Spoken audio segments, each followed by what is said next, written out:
मैं आदरणीय डीएम साहब, देखो ये 2021-22 में चंद्रपाल के यहाँ का, चंद्रपाल के यहाँ के ये हो रखा है 64,000 रुपये।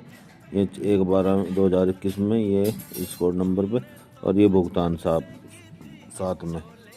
इसी तरीके से ये सब चंद्रपाल के 64,000 रुपये, फिर 1,64,000 रुपये ये हो गए। 4/11 में ये मुर्तजा के यहाँ के हो गए। 5/11 में चंद्रपाल के आगे, फिर 5/11 में चंद्रपाल के आगे, फिर 27,000 रुपये शौचालय के, फिर 1/64 ये फिर चंद्रपाल के आगे, फिर 1/64 फिर चंद्रपाल के आगे, फिर 1/64 फिर चंद्रपाल के, 1/64 ये मुर्तजा के आगे, जो 3 बिल निकले हुए। साथ में इनमें देखो भुगतान भी है मुर्तजा के आगे। मुर्तजा के ये भुगतान वो रखा है एजेंसी को, किसको भुगतान है, एजेंसी को भुगतान। तो ये हो गए 10/9 में। फिर ये इस तरीके से ही